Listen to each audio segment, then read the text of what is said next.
ഇന്ന് നമ്മൾ എങ്ങനെയാണ് MT5 ഡൗൺലോഡ് ചെയ്ത് അതിൽ എങ്ങനെയാണ് ട്രേഡ്സ് എടുക്കുക എന്നുള്ള MT5ൻ്റെ കംപ്ലീറ്റ് ട്യൂട്ടോറിയലിനെ കുറിച്ചാണ് ഈ വീഡിയോ ചെയ്യുന്നത്. ജസ്റ്റ് ആപ്ലിക്കേഷൻ ഐഫോൺ ആണെങ്കിൽ ആപ്പ് സ്റ്റോറിൽ പോയിട്ട് നിങ്ങൾ നേരെ MT5 എന്ന് പറഞ്ഞാൽ മെറ്റാ ട്രേഡർ 5 എന്നാണ്. ജസ്റ്റ് MT5 എന്നൊന്ന് അടിക്കുക. MT5 ട്രേഡർ എന്നൊന്നും വേണമെന്നില്ല, MT5 എന്ന് അടിച്ചാൽ മതി കേട്ടോ. MT5 എന്ന് അടിച്ച് നിങ്ങൾ ചെയ്ത് കഴിഞ്ഞാൽ ഇവിടെ ഇങ്ങനെ വരും. ഇതിനെ നമ്മൾ എന്ത് ചെയ്യുക, ഡൗൺലോഡ് ചെയ്യുക. അപ്പോൾ നമ്മൾ MT5 ഡൗൺലോഡ് ചെയ്ത് കഴിഞ്ഞു. MT5 ഡൗൺലോഡ് ചെയ്തതിന് ശേഷം നമ്മൾ ജസ്റ്റ് ഓപ്പൺ എന്ന് കൊടുക്കുക. അപ്പോൾ അലോ നോട്ടിഫിക്കേഷൻ വരുമ്പോൾ നിങ്ങൾ അലോ കൊടുക്കണം. അതിൻ്റെ ശേഷം ജസ്റ്റ് ഇതൊന്ന് ആക്സെപ്റ്റ് ചെയ്യുക. ആക്സെപ്റ്റ് ചെയ്ത് കഴിഞ്ഞാൽ ഓപ്പൺ ഡെമോ എന്നുള്ളത് വരും. നമുക്ക് ഓപ്പൺ ഡെമോ അല്ല വേണ്ടത്, കാരണം ഇത് മെറ്റാകോഡ്സ് എന്ന കമ്പനിയുടെ ഡെമോ അക്കൗണ്ടാണ് ഇവർ പറയുന്നത്. ഇതല്ല നമുക്ക് വേണ്ടത്. നമ്മൾ ഓൾറെഡി എന്ത് ചെയ്തിട്ടുണ്ടാവും, അപ്പോൾ അത് ക്ലോസ് കൊടുത്താൽ ഇങ്ങനെയാണ് ഒരു ഏരിയ വരും. നമ്മൾ ഓൾറെഡി അൽപ്പാരി എന്ന് പറയുന്ന ബ്രോക്കറിൽ എന്ത് ചെയ്തിട്ടുണ്ട്, ഒരു MT5 ഡൗൺലോഡ് ചെയ്ത് വെച്ചിട്ടുണ്ട്. ആ MT5ൻ്റെ ക്രെഡൻഷ്യൽസ് ഇങ്ങനെ വന്നിട്ടുണ്ടാവും. അതിൽ നിന്ന് ജസ്റ്റ് ഈ അക്കൗണ്ട് നമ്പർ എന്ത് ചെയ്യുക, ആദ്യം നിങ്ങൾ ഈ അൽപ്പാരി എന്നുള്ള ഇതാണ് ഈ ബ്രോക്കർ നെയിം എന്ത് ചെയ്യുക, ഒന്ന് കോപ്പി ചെയ്യുക. കോപ്പി ചെയ്തിട്ട് ഇവിടെ എൻ്റർ കമ്പനി ഓർ സെർവർ എന്നുള്ള അവിടെ നിങ്ങൾ എന്ത് ചെയ്യുക, ഈ അൽപ്പാരി എന്ന് മാത്രം ഒന്ന് സെർച്ച് ചെയ്യുക. ഇങ്ങനെ സെർച്ച് ചെയ്ത് കഴിഞ്ഞാൽ നിങ്ങൾക്ക് ഇത് വരും. അവിടെ അൽപ്പാരി ഇതിൽ ക്ലിക്ക് ചെയ്ത് കഴിഞ്ഞാൽ അൽപ്പാരി MT5 അൽപ്പാരി ഡെമോ എന്നുണ്ടാവും. നമ്മളിപ്പോൾ ഡെമോ അക്കൗണ്ടാണ് ക്രിയേറ്റ് ചെയ്തിട്ടുള്ളത്. അതിൻ്റെ ശേഷം നിങ്ങൾ ഇവിടെ പോയിട്ട് ജസ്റ്റ് നിങ്ങളുടെ ഈ MT5ൻ്റെ ലോഗിൻ ID കൊടുക്കുക. അൽപ്പാരിൽ എങ്ങനെയാണ് അക്കൗണ്ട് ക്രിയേറ്റ് ചെയ്യേണ്ടതെന്നുള്ളൊക്കെ വീഡിയോസ് ഇതിൻ്റെ തൊട്ട് മുമ്പ് ചെയ്തിട്ടുണ്ട്. അപ്പോൾ നിങ്ങൾ തന്നെയാണ് അവിടെ എന്ത് കൊടുക്കേണ്ടത്, ഒരു പാസ്വേഡ് കൊടുക്കേണ്ടത്, ട്രേഡിംഗ് പാസ്വേഡ്. ആ പാസ്വേഡ് ഇവിടെ കോപ്പി ചെയ്യുക. എന്നിട്ട് സേവ് പാസ്വേഡ് എന്നുള്ളത് എപ്പോഴും ഓൺ ആക്കി വെക്കുക. എന്നിട്ട് അതിൻ്റെ ശേഷം നിങ്ങൾ ജസ്റ്റ് ഈ ആരോ കൊടുത്തു കഴിഞ്ഞാൽ നിങ്ങൾ സേവ് പാസ്വേഡ്. ഒരു $5,000 അക്കൗണ്ട് ഞാൻ ക്രിയേറ്റ് ചെയ്തിട്ടുണ്ട്. ഇങ്ങനെ $5,000 ഈ അക്കൗണ്ട് ക്രിയേറ്റ് ചെയ്ത് കഴിഞ്ഞാൽ ഓൾറെഡി ഇങ്ങനെ ഒരു ഏരിയയാണ് നമുക്ക് കാണാൻ പറ്റുക. ഇതിൽ മേജറായിട്ട് ബാലൻസ്, ഇക്വിറ്റി, ഫ്രീ മാർജിൻ, ഈ 3 കാര്യങ്ങളാണുള്ളത്. എന്താണ് ബാലൻസ്, എന്താണ് ഇക്വിറ്റി, എന്താണ് ഫ്രീ മാർജിൻ, ഇതൊക്കെ ഡീറ്റെയിൽ ആയിട്ട് ഞാൻ പറഞ്ഞുതരാം. അതിന് മുമ്പ് താഴെ കണ്ടോ quotes, charts, trade history, settings. First നമ്മൾ പോകുന്നത് കോഡ്സിലേക്കാണ്. കോഡ്സിൽ നിങ്ങൾക്ക് ഒരുപാട് പെയേഴ്സുകൾ കാണാൻ പറ്റും. ഇവിടെ നോക്കൂ, XAG USD, സിൽവർ ഉണ്ട്, XAU USD ഉണ്ട്, അങ്ങനെ ഒരുപാട്. ഇപ്പോൾ ഇതിൽ നിങ്ങൾക്കൊരു പെയർ ഇനി ആഡ് ചെയ്യണമെന്ന് വിചാരിക്കുക. ജസ്റ്റ് ഇതിന് നിങ്ങൾക്ക് 2 രൂപത്തിലേക്ക് ഇതിനെ മാറ്റാം, ഇതിൻ്റെ വ്യൂസ് കേട്ടോ. എപ്പോഴും ഇത് വെക്കുകയാണ് നല്ലത്. ഇനി ഇതിൽ നമ്മൾ ഫസ്റ്റ് വരുന്നത് യൂറോ USD എന്ന് പറയുന്ന ഒരു പെയർ നമ്മൾ ആഡ് ചെയ്യുകയാണെങ്കിൽ ജസ്റ്റ് യൂറോ USD എന്ന് ക്ലിക്ക് ചെയ്യുക. എന്നിട്ട് ജസ്റ്റ് ഈ റൗണ്ടിലൊന്ന് ക്ലിക്ക് ചെയ്ത് കൊടുക്കുക. ക്ലിക്ക് ചെയ്ത് കൊടുത്തിട്ട് ഇവിടെ ക്ലോസ് ചെയ്ത് കഴിഞ്ഞാൽ ഏറ്റവും ലാസ്റ്റിൽ നിങ്ങൾക്ക് യൂറോ USD എന്ന് പറഞ്ഞ പെയർ വന്നിട്ടുണ്ടാവും. ഇനി ജസ്റ്റ് ഈ പെൻസിൽ മുകളിലുള്ള ഈ പെൻസിൽ ബട്ടൺ ഒന്ന് ക്ലിക്ക് ചെയ്ത് കഴിഞ്ഞാൽ യൂറോ USD ക്ലിക്ക് ചെയ്താൽ നിങ്ങൾക്ക് ഈ യൂറോ USD എന്ത് ചെയ്യുക, ജസ്റ്റ് ലോങ് പ്രസ് ചെയ്ത് കഴിഞ്ഞിട്ട് ഡ്രാഗ് ചെയ്യുക മുകളിലേക്ക് മാറ്റണമെങ്കിൽ. ഇപ്പോൾ ഗോൾഡിനെ നിങ്ങൾക്ക് മുകളിലേക്ക് മാറ്റണം എന്ന് വിചാരിക്കുക. അങ്ങനെയാണ് ഗോൾഡിനെ ഇങ്ങനെ മുകളിലേക്ക് മാറ്റുക. എന്നിട്ട് ഈ ബാക്ക് ബട്ടൺ നിൽക്കി കഴിഞ്ഞാൽ ഇങ്ങനെയാണ് കോഡ്സിൽ നിങ്ങൾക്ക് എന്ത് ചെയ്യുക, നിങ്ങൾക്ക് ആവശ്യമുള്ള കറൻസി പെയേഴ്സുകളും ഗോൾഡൊക്കെ ചെയ്യുക. ഇനി നിങ്ങൾ ഡിലീറ്റ് ചെയ്യണം ബാക്കി എല്ലാ കാര്യങ്ങളും. ജസ്റ്റ് ഇതിനെ ഇങ്ങനെ സെലക്ട് ചെയ്യുക. ഇങ്ങനെ സെലക്ട് ചെയ്തതിന് ശേഷം ജസ്റ്റ് ഡിലീറ്റ് കൊടുത്താൽ ബാക്കിയുള്ളതൊക്കെ ഡിലീറ്റ് ആവും. ഇപ്പോൾ നമ്മളിതിൽ എന്ത് മാത്രമേ ഉള്ളൂ, ഗോൾഡും XAU USD യൂറോ USD മാത്രമേ ഉള്ളൂ. ഇനി ഈ കാണിച്ചിരിക്കുന്ന കാര്യങ്ങൾ എന്തൊക്കെയാണ് ഇവിടെ ഉള്ളതെന്ന് പറഞ്ഞതിന് മുമ്പ് ജസ്റ്റ് നമ്മൾ ട്രേഡ് എന്നുള്ള ഏരിയയിലേക്ക് തന്നെ പോവാം. First, what is balance? Balance എന്ന് പറഞ്ഞാൽ നമ്മൾ ഇൻവെസ്റ്റ് ചെയ്ത എമൗണ്ടാണ്. ആ എമൗണ്ടിൽ നമ്മൾ ഒരു ട്രേഡും എടുത്തിട്ടില്ല എന്നുണ്ടെങ്കിൽ അതിനാണ് നമ്മൾ ബാലൻസ് എന്ന് പറയാം. ഇക്വിറ്റി എന്ന് പറഞ്ഞാൽ ഒരു ട്രേഡും ഇല്ലാത്തപ്പോൾ ഇക്വിറ്റിയും ബാലൻസും സെയിം ആയിരിക്കും. ബട്ട് ഒരു ട്രേഡുള്ള സമയത്ത് നിങ്ങൾ റണ്ണിങ് ലോസും റണ്ണിങ് പ്രോഫിറ്റും അതിൻ്റെ ഡീറ്റെയിൽ കാര്യങ്ങളിലേക്ക് പോകാം. അതിന് മുമ്പ് നമ്മൾ ചാർട്ടിലേക്ക് വരാം. ചാർട്ടിൽ നിങ്ങൾക്ക് ഒരുപാട് കാര്യങ്ങൾ കാണാം. ഇതിനെയാണ് നമ്മൾ ക്യാൻഡിൽസ് എന്ന് പറയാം. ഈ M1 എന്നുള്ളത് ഇവിടെ ക്ലിക്ക് ചെയ്ത് കഴിഞ്ഞാൽ നിങ്ങൾക്ക് H1, M15 അത് ടൈം ഫ്രെയിമാണ്. ഏതൊക്കെ ടൈമിലാണ് നിങ്ങൾ ട്രേഡ് എടുക്കേണ്ടത്, എത്രയൊക്കെ ടൈം ഫ്രെയിമിൻ്റെ ക്യാൻഡിൽസ് ആണ് ഈ കാണുന്നത്. നമ്മൾ ക്യാൻഡിൽസ് എന്നാണ് വിളിക്കുക. ഇത് 1 മണിക്കൂറിൻ്റെ ചാർട്ടാണ്. 1 മണിക്കൂറിൽ ഗോൾഡ് എവിടെ നിന്ന് എവിടെ വരെ മൂവ് ചെയ്തു എന്നാണ് ഈ ഒരു ക്യാൻഡിൽസ് നമുക്ക് കാണിക്കുന്നത്. പിന്നെ ഈ പ്ലസ് ബട്ടൺ കണ്ടാൽ ഇപ്പോൾ ഇതിൻ്റെ ഈ ക്യാൻഡിൽസിൻ്റെ ഹൈ, ലോ ഇതൊക്കെ നമുക്ക് കാണാൻ വേണ്ടിയിട്ട് വാല്യൂസ്, ഈ ക്യാൻഡിലിൻ്റെ ഈ റെഡ് ക്യാൻഡിലിൻ്റെ ഹൈ ഇതാണെന്ന് അറിയാൻ വേണ്ടിയിട്ടും കാര്യങ്ങളൊക്കെ നോക്കാനും ഈ അടിയിലുള്ള ഡേറ്റ് കാര്യങ്ങൾ അറിയാൻ വേണ്ടിയിട്ടൊക്കെ നിങ്ങൾക്ക് വേണമെങ്കിൽ ഈ പ്ലസ് ബട്ടൺ യൂസ് ചെയ്യാം. ഈ മുകളിലുള്ള ഇതിൻ്റെ X-ആക്സിസ് കണ്ടോ, X-ആക്സിസിൽ complete 23 July, 24 July time, date കാര്യങ്ങളാണ് X-ആക്സിസിലുള്ളത്.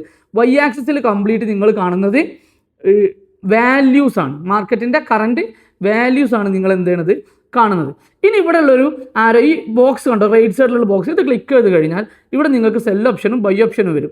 ഇവിടെ ജസ്റ്റ് എന്ത് ചെയ്യാം, നിങ്ങൾക്ക് ഇപ്പോൾ 0.01 ലോഡ് സൈസ് യൂസ് ചെയ്യാം, 0.05 ആക്കാം, അതല്ല 0.10 ആക്കാം, 0.10 ആക്കാം, 0.10 ആക്കാം. അതല്ല ഇനി സ്റ്റാൻഡേർഡ് ലോട്ട് ആക്കണമെങ്കിൽ ഇവിടെ ലോഡ് സൈസുകൾ മാർക്ക് ചെയ്യുക, ഒക്കെ ചെയ്യാം. സെല്ല് ബൈ കാര്യങ്ങൾ എടുക്കുക. ഇതിലേക്ക് എന്ത് ചെയ്തു, ബിറ്റ്കോയിൻ ക്യാഷ് എന്നുള്ള ഒരു അസറ്റ് കൂടെ ആഡ് ചെയ്തു. കാരണം ഞാൻ സാറ്റർഡേ ആണ് ഇത് ചെയ്യുന്നത്, അതുകൊണ്ട് മറ്റുള്ള പെയേഴ്സിലൊന്നും ട്രേഡ് പുഷ് ആവില്ല. അപ്പോൾ ബിറ്റ് കോയിൻ ക്യാഷിൽ നമുക്ക് ഇന്ന് ട്രേഡ്സ് എടുക്കാൻ പറ്റും. ജസ്റ്റ് നമ്മൾ എന്ത് ചെയ്യുക, ബിറ്റ് കോയിൻ ക്യാഷിൻ്റെ ചാർട്ട്സ്, ബിറ്റ് കോയിനിലൊന്ന് ക്ലിക്ക് ചെയ്ത് ചാർട്ട്സിലേക്ക് വരും. അപ്പോൾ താഴെ കണ്ടോ കോഡ്സ് നിന്ന് നേരെ ചാർട്ട്സിലേക്ക് മൂവ് ചെയ്തു. ഇവിടെ നമുക്ക് എന്ത് ചെയ്യാം, ലോഡ് സൈസ് 0.01 ആണ്. 0.1 ഞാനൊരു സെല്ലെടുത്തു. അതേപോലെ 10 ഞാനൊരു സെല്ലെടുത്തു. സ്റ്റാൻഡേർഡ് ലോട്ടിൽ ഞാനൊരു സെല്ലെടുത്തു.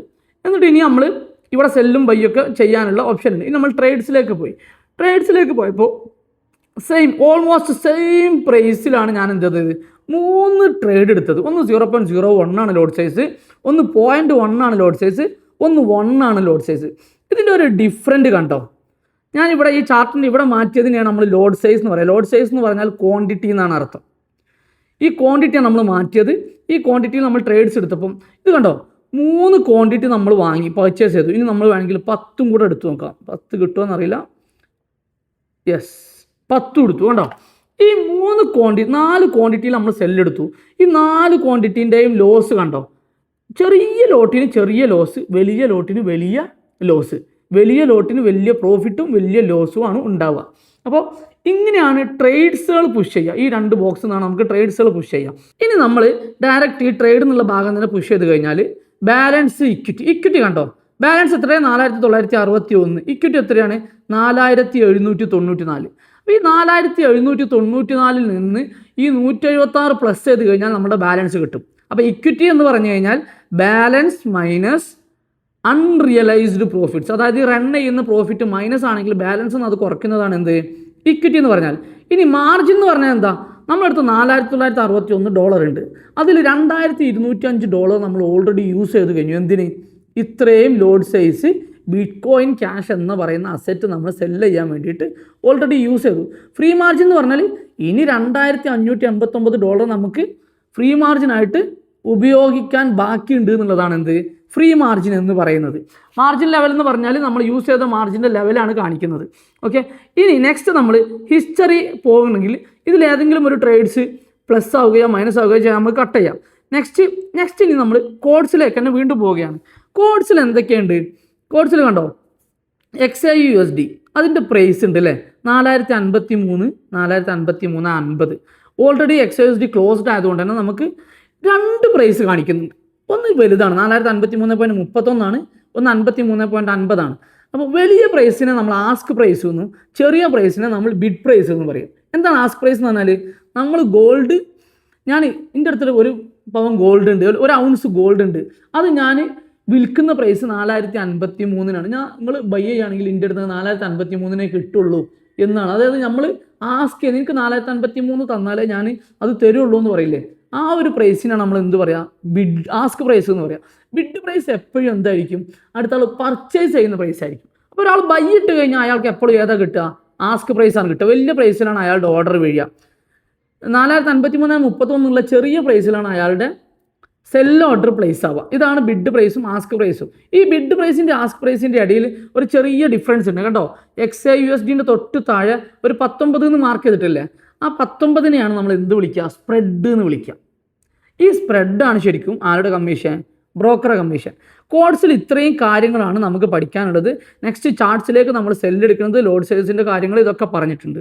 ഇനി ചാർട്ടിലുള്ള ഒരു അടുത്ത ഓപ്ഷനാണ് ഇതാ, ഇവിടെ ഒരു റൗണ്ട് കണ്ടോ, ഈ റൗണ്ടിനെയാണ് നമ്മൾ ലിമിറ്റ് ഓർഡർ എന്ന് വിളിക്കുക. ഇത് കണ്ടോ, ഇത് ബൈ ലിമിറ്റ്.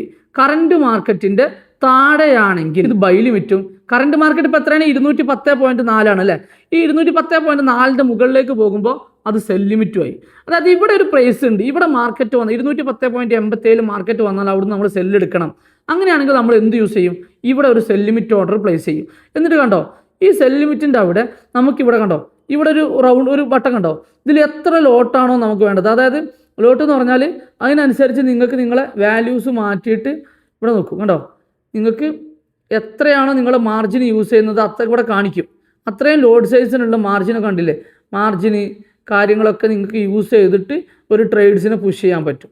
അതാണ് ഈ കാണിക്കുന്നത്. അതേപോലെ നിങ്ങൾക്കിനി ഒരു ബൈ സ്റ്റോപ്പ് പുഷ് ചെയ്യണമെന്ന് വിചാരിക്കുക. ഇവിടെ ഓപ്ഷൻ ഉണ്ട്, buy limit, market execution, buy limit, sell limit, അതേപോലെ ഒരു ബൈ സ്റ്റോപ്പ്. എന്താണ് ബൈ സ്റ്റോപ്പ്? ബൈ സ്റ്റോപ്പ് എപ്പോഴും മുകളിലാണ് വരിക. മാർക്കറ്റിന്റെ കറണ്ട് മാർക്കറ്റിന്റെ മുകളിൽ ഇവിടെ വന്ന് ഇതിന്റെ മുകളിലേക്ക് മാർക്കറ്റ് പോവാണെങ്കിൽ ഇവിടെ ഒരു ബൈ ഇട്ട് വെക്കണേനാണ് നമ്മൾ എന്ത് വിളിക്കുക? ബൈ സ്റ്റോപ്പ് എന്ന് വിളിക്കുക. അപ്പൊ കറണ്ട് മാർക്കറ്റിന്റെ താഴെ ഇതിന്റെ താഴെ മാർക്കറ്റ് മൂവ് ചെയ്യുകയാണെങ്കിൽ ഇതിനെ നമ്മൾ എന്ത് വിളിക്കും? ഇവിടെ ഒരു സെല്ലിട്ട് വെക്കണം എന്ന് വിചാരിക്കുക. ഈ ഏരിയയിൽ ഒരു സെല്ലിട്ട് വെക്കണമെങ്കിൽ അതിനെ നമ്മൾ എന്താ വിളിക്കുക? സെൽ സ്റ്റോപ്പ് എന്ന് വിളിക്കുക. അപ്പോൾ കറണ്ട് മാർക്കറ്റിന്റെ ലെവൽ ഇപ്പം നിൽക്കുന്ന മാർക്കറ്റിനെയാണ് നമ്മൾ കറണ്ട് മാർക്കറ്റ് എന്ന് പറയാം. ഈ കറണ്ട് മാർക്കറ്റിന്റെ താഴെ ഒരു സെല്ലിടണമെങ്കിൽ സെൽ സ്റ്റോപ്പാണ് യൂസ് ചെയ്യേണ്ടത്. കറണ്ട് മാർക്കറ്റിന്റെ താഴെ ഒരു ബൈ ഇടണമെങ്കിൽ ബൈ ലിമിറ്റാണ് യൂസ് ചെയ്യേണ്ടത്. അതേപോലെ കറണ്ട് മാർക്കറ്റിന് മുകളിൽ ഒരു ബൈ ഇടണമെങ്കിൽ ബൈ സ്റ്റോപ്പാണ് യൂസ് ചെയ്യേണ്ടത്. കറണ്ട് മാർക്കറ്റിന്റെ മുകളിൽ ഒരു സെല്ലിടണമെങ്കിൽ സെൽ ലിമിറ്റാണ് യൂസ് ചെയ്യേണ്ടത്. ഇവിടെ നമുക്ക് വേണ്ട ആവശ്യമുള്ള ലോഡ് സൈസുകൾ എന്ത് ചെയ്യാൻ പറ്റും? ലിമിറ്റഡും സംഭവങ്ങളൊക്കെ ചെയ്യാൻ പറ്റും. ഇനി ട്രേഡിലേക്ക് വരികയാണെങ്കിൽ ട്രേഡിൽ ഇവിടെ കണ്ട മുകളിൽ ഒരു പ്ലസ് ബട്ടൺ, ഇവിടെ നമുക്ക് ഒരുപാട് ഓപ്ഷൻസ് ഉണ്ട്. ഇവിടെയാണ് നമുക്ക് കൃത്യമായിട്ട് കാര്യങ്ങൾ മനസ്സിലാവുക. ഇവിടെ market execution, buy limit, sell limit, buy stop, sell stop എന്തൊക്കെയാണ് ഞാൻ നിങ്ങൾക്ക് പറഞ്ഞു തന്നു. ഇത് അടിച്ചിട്ട് ഡയറക്റ്റ് കറണ്ട് പ്രൈസിൽ ബൈ ഓർ സെല്ലിടുന്നതിന് നമ്മൾ എന്ത് വിളിക്കും? മാർക്കറ്റ് എക്സിക്യൂഷൻ എന്ന് വിളിക്കും. ഇവിടെ നിങ്ങൾക്ക് ഇനി അവിടെ ഡ്രാഗ് ചെയ്ത് ചെയ്യേണ്ട, അവിടെ ഒരു ബൈ ലിമിറ്റ് ചെയ്യണം. മാർക്കറ്റ് 210 അങ്ങനെയാണെങ്കിൽ ബൈ ലിമിറ്റ് എവിടെയാണ് വരിക? കറണ്ട് മാർക്കറ്റിൻ്റെ താഴെ 200 നിങ്ങൾ ഒരു 10 ബൈ ലിമിറ്റ് ഉണ്ടെങ്കിൽ ജസ്റ്റ് പ്ലേസ് അടിക്കുക. ഇങ്ങനെ പ്ലേസ് അടിച്ചു കഴിഞ്ഞാൽ ഇവിടെ ആ ഓർഡർ കിടക്കുന്നുണ്ടാവും. അത് ഓർഡർ കിടക്കുന്നത് എവിടെയാണെന്ന് പറയണമെങ്കിൽ ജസ്റ്റ് ചാർട്ടിലൊന്ന് പോയി ഒക്കെ കണ്ടോ, ഇവിടെയാണ് ആ ഓർഡർ കിടക്കുന്നത് 200 എന്നുള്ളത്. ഇത് നിങ്ങൾക്ക് ഡ്രാഗ് ചെയ്യണമെങ്കിൽ ജസ്റ്റ് ഇതിലൊന്ന് ടച്ച് ചെയ്തതിന് ശേഷം ഒന്ന് ഇങ്ങനെ ഡ്രാഗ് ചെയ്ത് കൊടുത്താൽ നിങ്ങൾക്ക് ഓർഡറിന് എന്ത് ചെയ്യുക? ടാഗ് ചെയ്യുക. ഡ്രാഗ് ചെയ്തതിന് ശേഷം ഇവിടെ മോഡിഫൈ ഓർഡർ എന്നുള്ളത് ക്ലിക്ക് ചെയ്ത് കഴിഞ്ഞാൽ ഡൺ എന്ന് വരും. അപ്പോൾ അത് മോഡിഫൈ ആവും, പൊസിഷൻസ് മോഡിഫൈ ആവും. 200 നമ്മൾ ഇട്ടത് അതിപ്പോൾ 206.57 നമ്മൾ എന്ത് ചെയ്തു? ആ ലിമിറ്റ് ഓർഡറിന് മാറ്റി. ഇനിയുള്ള ഇമ്പോർട്ടന്റ് ഏരിയയാണ് നമ്മൾ ഈ പ്ലസ് ബട്ടൺ നെക്കി കഴിഞ്ഞാൽ സ്റ്റോപ്പ് ലോസ്, പ്രൈസ്. ഇതിപ്പം ലിമിറ്റ് ഓർഡർ ആണ്. മാർക്കറ്റ് എക്സിക്യൂഷൻ ആണെങ്കിൽ രണ്ട് കാര്യം ഉണ്ടാവുക, ഒന്ന് സ്റ്റോപ്പ് ലോസ്, ഒന്ന് ടേക്ക് പ്രോഫിറ്റ്. എന്താ സ്റ്റോപ്പ് ലോസ്? സ്റ്റോപ്പ് ലോസ് എന്ന് പറഞ്ഞാൽ നമ്മൾ ലോസ് ചെയ്യാൻ എത്ര എമൗണ്ട് ആണോ ഒരു ട്രേഡിൽ ലോസ് ചെയ്യാൻ ഉദ്ദേശിക്കുന്നത് അതിനെയാണ് നമ്മൾ എന്ത് വിളിക്കുക? സ്റ്റോപ്പ് ലോസ് കൊടുക്കാൻ. ഇപ്പം ചാർട്ടിൽ വരികയാണെങ്കിൽ ജസ്റ്റ് നിങ്ങൾ നിങ്ങളുടെ ഒരു ഓർഡറിൽ ക്ലിക്ക് ചെയ്ത് കഴിഞ്ഞാൽ അവിടെ സ്റ്റോപ്പ് ലോസ് എന്ന് കാണിക്കും. ആ സ്റ്റോപ്പ് ലോസ് ഇപ്പോൾ സെല്ലാണ്, സെല്ലാകുമ്പോൾ മുകളിലായിരിക്കും സ്റ്റോപ്പ് ലോസ്. ഇവിടെ ഇടുകയാണെങ്കിൽ $300 നിങ്ങൾ ഇന്ന് ഈ ഒരു ഓർഡറിൽ നിങ്ങൾ ലോസ് ആയാലും പ്രശ്നമില്ല എന്ന് കരുതി വെച്ചതാണ്. എന്നാൽ ഇവിടെ മോഡിഫൈ കൊടുത്തു കഴിഞ്ഞാൽ നിങ്ങൾക്ക് അതിനെ സ്റ്റോപ്പ് ലോസ് ഇടാം. ഇനി അതല്ല, ഈ ട്രേഡ് എന്നുള്ള ഓപ്ഷൻ നെക്കിയിട്ട് ജസ്റ്റ് ഒരു പ്രസ് ബട്ടൺ നെക്കുക. ഈ നെക്കിയതിന് ശേഷം നിങ്ങൾ ഇവിടെ ഒരു ബൈ ഓർഡർ എടുക്കാൻ ഉദ്ദേശിക്കുകയാണെന്ന് വിചാരിക്കും. ഇപ്പോഴത്തെ പ്രൈസ് 210.5 അങ്ങനെയാണെങ്കിൽ 208.5 താഴെയാണ് നമ്മൾ ബൈ എടുക്കുമ്പോൾ എന്ത് ചെയ്യേണ്ടത്? സ്റ്റോപ്പ് ലോസ് കൊടുക്കേണ്ടത്. 208.5 നിങ്ങൾക്ക് ഒരു ബൈ, ഇവിടെ ബൈ ഞാൻ പ്രസ് ചെയ്തു കണ്ടോ, ഈ ബൈ വീണു. ഈ ലാസ്റ്റ് ഇട്ട ബൈയിലുള്ള ഒരു പ്രത്യേകത അതിൽ സ്റ്റോപ്പ് ലോസ് ഉണ്ട് കണ്ടോ. മറ്റുള്ള ഒരു ട്രേഡ്സിലും നമ്മൾ സ്റ്റോപ്പ് ലോസോ ടാർഗറ്റോ ഒന്നും ഇട്ടിട്ടില്ല. ഇനി ഈ കറണ്ട് ട്രേഡ് ഇട്ട ട്രേഡിന്റെ സ്റ്റോപ്പ് ലോസ് നമുക്കൊന്ന് മോഡിഫൈ ആണെങ്കിൽ ജസ്റ്റ് മോഡിഫൈ പൊസിഷൻ എന്ന് കൊടുക്കുക, 208 ആക്കുക. ജസ്റ്റ് 210 നമ്മൾ എന്തെടുത്ത്? ബൈ എടുത്ത് അല്ലേ. നമുക്കൊരു 212 ടി പി വെക്കേണ്ടത്. അങ്ങനെയാണെങ്കിൽ 212 ടി പി കൊടുക്കുക. ഇത് അസറ്റിനനുസരിച്ച് നിങ്ങൾക്ക് മാറ്റാൻ പറ്റും. എന്നിട്ട് ഈ ട്രേഡ് ഒന്ന് ക്ലിക്ക് ചെയ്ത് നോക്കൂ, SL ഉണ്ട്, TP ഉണ്ട്. ഇനി നിങ്ങൾക്ക് ഈ എല്ലാ ട്രേഡ്സും ഒരുമിച്ച് ക്ലോസ് ചെയ്യണമെങ്കിൽ ജസ്റ്റ് ഒരു ട്രേഡിൽ എടുത്തിട്ട് ബൾക്ക് ഓപ്പറേഷൻ ക്ലോസ് ആൾ പൊസിഷൻസ് എന്ന് അടിച്ചു കഴിഞ്ഞാൽ എല്ലാ ട്രേഡും ഒരുമിച്ച് ക്ലോസ് ആവും. ഇതിനാണ് നമ്മൾ എന്ത് വിളിക്കുക? ക്ലോസ് ആൾ ബട്ടൺസ് എന്ന് വിളിക്കുക. ഇനി ഹിസ്റ്ററിയിൽ ഇപ്പം നിങ്ങൾ ഈ ഒരു ബൈ പൊസിഷൻ ഇവിടെ ക്ലോസ് ചെയ്ത് വിചാരിക്കുക, ജസ്റ്റ് ക്ലോസ്. ഈ ലിമിറ്റ് ഓർഡർ നമ്മൾ ഇവിടെ ഡിലീറ്റ് ചെയ്തും ചെയ്തു. എന്നിട്ട് ഹിസ്റ്ററി പോയി നോക്കുക. അപ്പോൾ ഇവിടെ നമ്മൾ എന്തുണ്ടായിരിക്കും? ട്രേഡ് എടുത്ത ലിമിറ്റ് ഓർഡേഴ്സിന്റെ ക്ലോസിംഗ്സ് സാധനമൊന്നും കിട്ടില്ല. പൊസിഷൻസിലാണ് നമ്മൾ വെക്കുക. ഓർഡേഴ്സ്, ഡീൽസ് ഇതൊക്കെ നമ്മൾ പൊസിഷൻസ് ആണ് എപ്പോഴും നോക്കുക. പൊസിഷൻസിൽ ഇത്രയും ട്രേഡ്സുകൾ നമ്മൾ എടുത്ത് ക്ലോസ് ചെയ്തതിന്റെ ഹിസ്റ്ററി ഇവിടെ കാണാൻ പറ്റും. ഡെപ്പോസിറ്റ് 5000, പ്രോഫിറ്റ് 14, ബ്രോക്കർ കമ്മീഷൻ ആയിട്ട് എടുത്തത് 4.5, ബാക്കി ബാലൻസ് 4980. ഇവിടെ കുറച്ച് ട്രേഡ്സുകൾ എന്ത് ചെയ്യുന്നുണ്ട്? റൺ ചെയ്യുന്നുണ്ട്. ഇങ്ങനെയുള്ള കാര്യങ്ങളാണ് ഹിസ്റ്ററിയിൽ നിന്ന് നമുക്ക് എന്ത് ചെയ്യാം? മനസ്സിലാവുക. ഇനി ട്രേഡ്സിലേക്ക് വരുമ്പോൾ തന്നെ ഇവിടെ ഇപ്പൊ ഇല്ലെങ്കിൽ ചാർട്സിലേക്ക് നോക്കുക. ചാർട്സിൽ നമുക്ക് വേറെ ഒരുപാട് കാര്യങ്ങൾ പഠിക്കാനുണ്ട്. അതിലുള്ള ഏറ്റവും അടുത്ത ഇമ്പോർട്ടന്റ് ഈ F എന്ന് ക്ലിക്ക് ചെയ്ത് കഴിഞ്ഞാൽ നിങ്ങൾക്ക് ഇവിടെ എന്തെങ്കിലും ഇൻഡിക്കേറ്റേഴ്സ് സാധനങ്ങളൊക്കെ ഓൺ ആയിക്കണമെങ്കിൽ അതൊക്കെ ജസ്റ്റ് മെയിൻ വിൻഡോ എടുത്ത ഇത്രയും ഇൻഡിക്കേറ്റേഴ്സ് കാര്യങ്ങളൊക്കെ നിങ്ങൾക്ക് എന്ത് ചെയ്യാം? യൂസ് ചെയ്യാം. ഈ ഇൻഡിക്കേറ്ററിനെ കുറിച്ച് കാര്യങ്ങളെ കുറിച്ചൊക്കെ ഡീറ്റെയിൽ ആയിട്ട് അറിയണമെന്നുണ്ടെങ്കിൽ ജസ്റ്റ് ഒന്ന് സബ്സ്ക്രൈബ് ചെയ്തിട്ട് നിങ്ങളൊന്ന് കമന്റ് ചെയ്താൽ മതി. നമുക്ക് അതിന്റെ ഡീറ്റെയിൽ ആയിട്ടുള്ള കാര്യങ്ങൾ ഞാൻ പറഞ്ഞുതരാം. ഇപ്പൊ നമ്മൾ എന്തൊക്കെ പറഞ്ഞു? കോഡ്സ് പറഞ്ഞു, കോഡ്സിൽ എങ്ങനെയാണ് കറൻസി പെയർസുകൾ ആഡ് ചെയ്യുക അതിന്റെ കാര്യങ്ങൾ, അതുപോലെ ചാർട്സിൽ പറഞ്ഞു, ചാർട്സിൽ മാർക്കറ്റ് എക്സിക്യൂഷൻ പറഞ്ഞു, buy limit, sell limit, buy stop, sell stop പറഞ്ഞു, സ്റ്റോപ്പ് ലോസ് എങ്ങനെയാണ് വെക്കുക, ടാർഗറ്റ് എങ്ങനെയാണ് വെക്കുക, എല്ലാ കാര്യങ്ങളും പറഞ്ഞു. ഹിസ്റ്ററിയിൽ എന്തൊക്കെയാണ് പറഞ്ഞു. നെക്സ്റ്റ് നമ്മൾ പോകുന്നത് നേരെ സെറ്റിംഗ്സിലേക്കാണ്. സെറ്റിംഗ്സിൽ ചാർട്സിൽ പോയി കഴിഞ്ഞാൽ നിങ്ങൾക്ക് എത്രയാണ് വോളിയം കാര്യങ്ങളൊക്കെ നോക്കാൻ പറ്റും. ആസ്ക് പ്രൈസ്, ബിഡ് പ്രൈസ് ആണ് അവിടെ കാണിക്കുക. ആസ്ക് പ്രൈസ് ഓൺ ആക്കി വെക്കുക. എപ്പോഴും ആ സ്പ്രെഡ് എത്ര എന്നുള്ളത് നമുക്ക് മനസ്സിലാവും. പിന്നെ ട്രേഡ് ഹിസ്റ്ററി ഓൺ ആക്കി കഴിഞ്ഞാൽ കഴിഞ്ഞ ട്രേഡ്സുകളൊക്കെ ലെവൽസ് ഒക്കെ നമുക്ക് എന്ത് ചെയ്യാൻ പറ്റും? സ്റ്റോപ്പ് ലോസ് എപ്പോഴും സ്റ്റോപ്പ് ലോസും TP ലെവൽസ് ഓൺ ആക്കുക. അപ്പോൾ മാർക്കറ്റിൽ അതിന്റെ ഒരു ഓർഡേഴ്സ് നമുക്ക് കാണാൻ പറ്റും. അതുപോലെ വൺ ക്ലിക്ക് ട്രേഡിംഗ് ഓൺ ആക്കി കഴിഞ്ഞാലാണ് നമ്മളെ ബോക്സ് വൺ ക്ലിക്ക് ട്രേഡിംഗ് ഇല്ലേ, ഈ വൺ ക്ലിക്ക് ഓൺ ആക്കി കഴിഞ്ഞാൽ എപ്പോൾ ഇങ്ങനെ ചോദിക്കും ആക്സെപ്റ്റ് കൊടുക്കുക. അങ്ങനെ ആക്സെപ്റ്റ് കൊടുത്താൽ മാത്രമാണ് ഈ ഒരു സാധനം മുകളിലുള്ളത് ഓൺ ആവുള്ളൂ. കണ്ടോ, ഈ ഏരിയാസ് ഓൺ ആവുള്ളൂ. കണ്ടോ, ചാർട്ടിൽ ഹിസ്റ്ററി ഓൺ ആക്കിയപ്പോൾ കണ്ടോ ഇവിടെ കുറെ ആരോ മാർക്ക് കണ്ടോ. ഇതൊക്കെ ചാർട്ടിൽ നമ്മൾ എന്ത് ഓൺ ആക്കിയിട്ടാണ്? ചാർട്ട് ഹിസ്റ്ററി ഓൺ ആക്കിയത് കൊണ്ടാണ്. ചാർട്സിൽ പോവുക. ഇനി ഇവിടെയുള്ള കാര്യങ്ങൾ നമുക്ക് അത്യാവശ്യം ആവശ്യമുള്ള എല്ലാ കാര്യങ്ങളും ഞാൻ പറഞ്ഞിട്ടുണ്ട്. നെക്സ്റ്റ് നിങ്ങൾക്ക് ക്യാൻഡിൽസിൻ്റെ ഇതൊക്കെ മാറ്റണമെങ്കിൽ അവിടെ പോയിട്ട് ചെയ്യാവുന്നതാണ്. ഇനി നെക്സ്റ്റ് ഹിസ്റ്ററിയിൽ പോയി കഴിഞ്ഞാൽ പൊസിഷൻസ് ഉണ്ട്, ഓർഡേഴ്സ് ഉണ്ട്. നമ്മൾ കൊടുത്ത പൊസിഷൻസ്, അതായത് ഓർഡേഴ്സ് കൈയിട്ടത് ക്ലോസ് ചെയ്ത് കഴിഞ്ഞാൽ ഫില്ല് ചെയ്ത് ഇങ്ങനെ കാണിക്കും. അതാണ് ഓർഡേഴ്സ് എന്ന് പറയുന്നത്. ഡീൽസിൽ നിങ്ങളിട്ട ലിമിറ്റ് ഓർഡേഴ്സ് ഒക്കെ ക്യാൻസൽ ചെയ്തത് വരെ എന്ത് ചെയ്യാൻ പറ്റും, ഡീൽസിൽ കാണിക്കും. പൊസിഷൻസിൽ പോയി കഴിഞ്ഞാൽ ഇവിടെ നിങ്ങൾ ഒരുപാട് പേഴ്സുകളൊക്കെ എടുത്തുകണമെങ്കിൽ ജസ്റ്റ് ഇതിൽ ക്ലിക്ക് ചെയ്ത് കഴിഞ്ഞാൽ ഏതൊക്കെ സിമ്പിൾ ഇപ്പോൾ ഉണ്ടാവും, ബിറ്റ് കോയിൻ ക്യാഷ് മാത്രമേ ഉള്ളൂ. ഒരുപാട് സിമ്പിൾസുകൾ നമ്മൾ യൂസ് ചെയ്തിട്ടുണ്ടെങ്കിൽ ഒറ്റ സിമ്പിൾസിൻ്റെ ഹിസ്റ്ററി മാത്രം കിട്ടുമെങ്കിൽ ആ സിമ്പിൾസ് മാത്രം സെലക്ട് ചെയ്താൽ ആ സിമ്പിൾസിൻ്റെ ഹിസ്റ്ററി മാത്രം കിട്ടും. അതുപോലെ തന്നെ today, last week, last 3 week, കസ്റ്റമിൽ നിങ്ങൾക്ക് 1 വർഷം 2 വർഷത്തൊക്കെ ഡീറ്റെയിൽസ് കിട്ടും. ഇനി കണ്ടോ, ക്രിയേറ്റ് എ ട്രേഡ് റിപ്പോർട്ട്. ഇതിൽ പോവാണെങ്കിൽ നിങ്ങൾക്ക് കംപ്ലീറ്റ് ഒരു ട്രേഡ് റിപ്പോർട്ട് വരെ നിങ്ങൾക്ക് കിട്ടും. അത് എത്ര മാസത്താണ് വേണ്ടതനുസരിച്ച് അവിടെ ചെയ്തിട്ട് നിങ്ങൾക്ക് അതും ചെയ്യാൻ പറ്റും. ഇത്രയും കാര്യങ്ങളാണുള്ളത്. ഇനി ഒരു ലാസ്റ്റ് ഇമ്പോർട്ടൻറ്റ് പോയിന്റ്, ഇപ്പോൾ ഈ ഒരു ലോഡ് സൈസ് 10 എന്നുള്ളത് എന്താണ്, ട്രേഡ് റൺ ചെയ്തുകൊണ്ടിരിക്കുകയാണ്. ഈ ഒരു ട്രേഡിനെ നിങ്ങൾ ജസ്റ്റ് ക്ലിക്ക് ചെയ്ത് കഴിഞ്ഞാൽ close position, modified trade, depth market, നമുക്ക് ഈ ക്ലോസ് പൊസിഷൻ അടിച്ചു കഴിഞ്ഞാൽ ഇങ്ങനെ വരും. ഇപ്പോൾ $150 $120 ലോസിൽ റൺ ചെയ്യാണ്. എനിക്ക് ഇത്രയും ഉണ്ടോ, എനിക്ക് 10 ലോട്ട് കുറച്ച് കൂടുതലായി, ഇതിന്റെ പകുതിയോ അല്ലെങ്കിൽ $8 എനിക്ക് 8 ലോട്ട് ഇതിൽ നിന്ന് കട്ട് ചെയ്യണമെന്ന് വിചാരിക്കാം, അല്ലെങ്കിൽ ഒരു 3 ലോട്ട് ഞാൻ കട്ട് ചെയ്യണമെന്ന് വിചാരിക്കാം. ഈ 3 ലോട്ടിന് ജസ്റ്റ് 3 പ്രസ് ചെയ്യുക, എന്നിട്ട് ഇത് ക്ലോസ് ബട്ടൺ കൊടുക്കുക. അങ്ങനെയാണ് കണ്ടോ 10 എന്നുള്ളതിൽ നിന്ന് നമ്മൾ എന്ത് ലോട്ട് കട്ട് ചെയ്തു, 3 ലോട്ട് കട്ട് ചെയ്തു. ഹിസ്റ്ററി പോയി കഴിഞ്ഞാൽ അത് കാണാൻ പറ്റും. കണ്ടോ 10 എന്നുള്ളതിൽ നമ്മൾ 3 ലോട്ട് കട്ട് ചെയ്തു, ബാക്കി 7 ലോട്ട് അവിടെ റൺ ചെയ്തു. ഇതിനെയാണ് പാർഷ്യലി ക്ലോസിംഗ് എന്ന് പറയാം. ഇങ്ങനെ നിങ്ങൾക്ക് എന്ത് ചെയ്യാൻ പറ്റും, MT5